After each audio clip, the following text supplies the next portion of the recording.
Hi everyone, it's James from Twin Creek Media, and today we're going to talk about marketing funnels.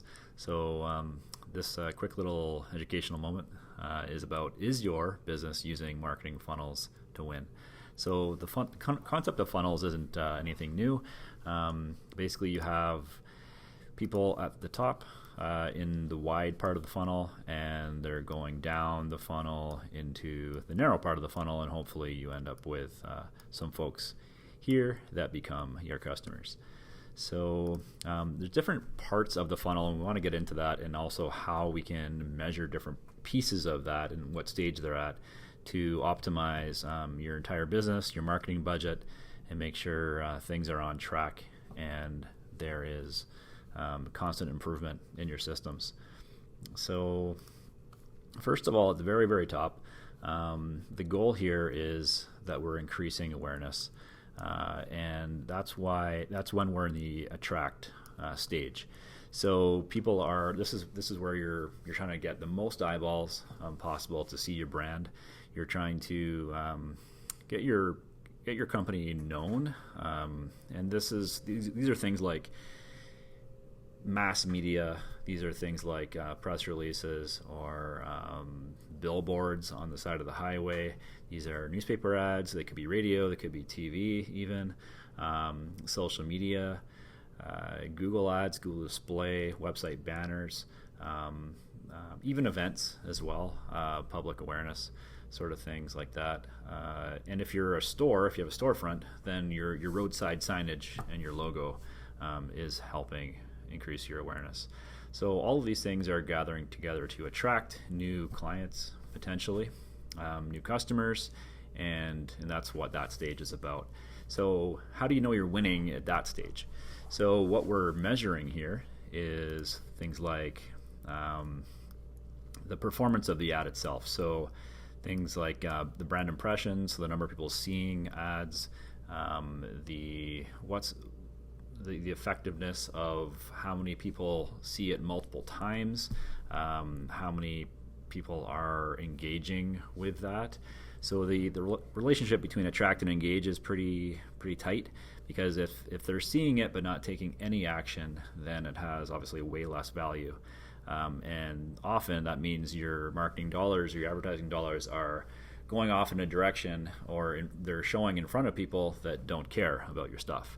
They have no intention to buy your products or services because there is a mismatch between where your ad is shown and the people that actually become your customers in the end.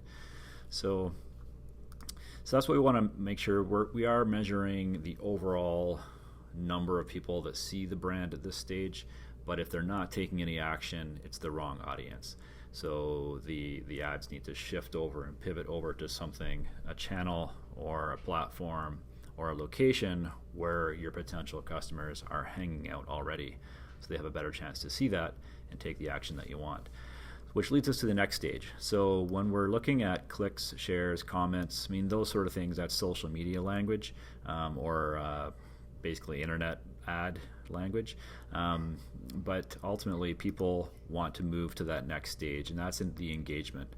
So engagement is mostly about website visitor quality. So we're talking about the number of people that hit your site from one of those ad channels, and you want to be measuring which one is sending the people that you want, and how many people are ultimately hitting your site. What are they doing on your site? How much time are they spending on your website? Your website in this case is not simply a brochure, it's more of a digital salesperson. So it's a hub. We have all these different ways to drive people to your website, and your website is effectively that digital sales rep, that first point of contact, often where they see, oh, do I like this company? Can they help me with my thing I'm looking for or service that I need? And do I trust this company? So subconsciously, people are making these choices, these decisions in their mind, like within seconds of hitting your website. So when the people hit your site, we need to be measuring what they are actually doing, and so therefore they have a chance of converting into a customer or a client. So After the engagement stage, they do move on to the conversion stage, hopefully. And that's ultimately where you're starting to really gain traction with your advertising and marketing efforts, is when people convert. Now, convert could be a number of different forms depending on what sort of company you have. We can talk about online quote forms on your site, or perhaps they just pick up the phone and call you. They can email in, they can make an appointment, they can buy something if you have actual stuff for sale, you have an e-commerce website, signups, downloads. There's all sorts of things that people can do to convert, but effectively they've made a transaction at that point. They have shared information, they have made a step, and you have the ability to follow up with that person because they've given you their contact information to some degree.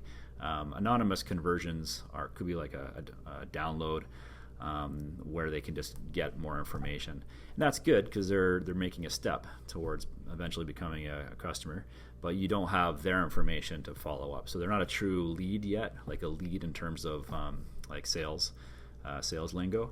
So but conversions are ultimately a very, very important step in your marketing funnel because you're going to assign now a value. How much money did it take for someone to see, your advertisement, then to click on it, land on your site, fill out a form, pick up the phone, send an email in. How much money did all that cost, overall to get those leads for your company?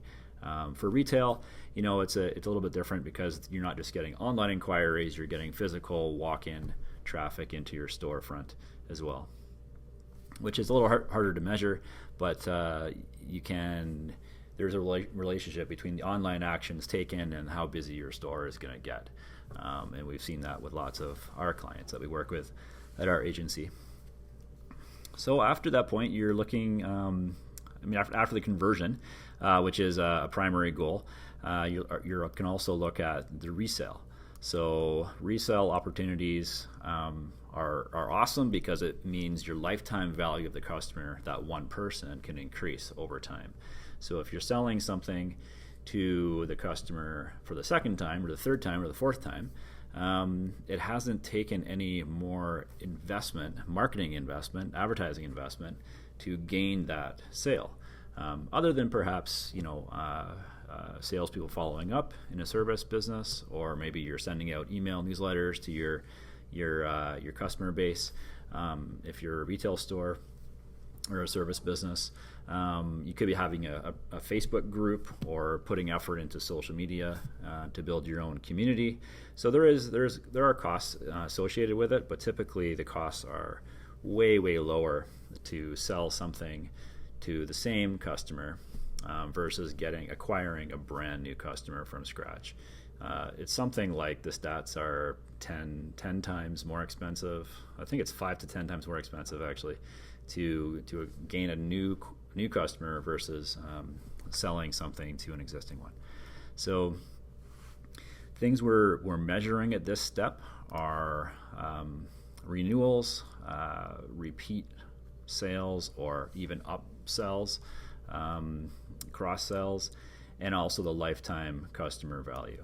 So and that makes people feel a lot better too when they're seeing, oh wow, it costs $300 to get a new customer, but our customer only buys something worth $100. We're losing $200 every single time, and in a very, very limited view, that's correct. But if the person is coming back and they've signed up for a service where they're buying $100 items from you, or products or service, over and over and over and over again, then the $300 is okay when the lifetime value of that customer is perhaps in the thousands and thousands once enough time has passed. So it's important to look at things in a narrow focus, like immediately what happened this month, and then also over the years, what's this customer going to be worth? What's the average lifetime value of one of your clients or customers? The very last part of the funnel, all the way down here, is connect. So, and this is this is a little bit like what I said earlier about fostering that growth in that community. It's a lot easier to sell to existing customers than it is to gain new ones. So we want to treat them well. This is kind of just basic stuff where people like doing business with people that they like. So we don't always measure these things in our agency for our companies we're working with, but they're super important. So things like social media communities, or having events, or going for lunch with an important client, sending out gifts, remembering their birthday, some things like that, holidays, giving awards, having in-person meetings. So all sorts of things where you're just, depending on your business, you're just fostering that community and making people feel happy and appreciated. Super, super important. I know it's a tough thing to do, but it's very, very important to do. The last thing I want to say about using a marketing funnel to win is when you are measuring the right pieces down the side here on this part, you have the ability to feed that data back in, and the feedback loop becomes really good. So if you're not measuring things, you don't know what to change, you don't know what to tweak or improve. You have no way to dial in things to change the engine, the machine that's going to make the performance so amazing. So by measuring the right things, using various digital tools, analytics, spreadsheets, crunching some numbers, that you're spending money in the right way. You have confidence in your marketing plan. You have confidence in the ads, that they're working. They're not just out there doing absolutely nothing and wasting your money. So you can optimize your efforts. You can optimize your marketing budget, and the performance just gets better and better and better. Your bang for the buck and your ROI is just amazing at that point, when you have the visibility to dial in the data, to use it for your advantage, and to be more successful. And it's not just about money. Nonprofits and charities, they have other goals other than making a profit, but it could be the overall membership growing, their awareness and their participation growing.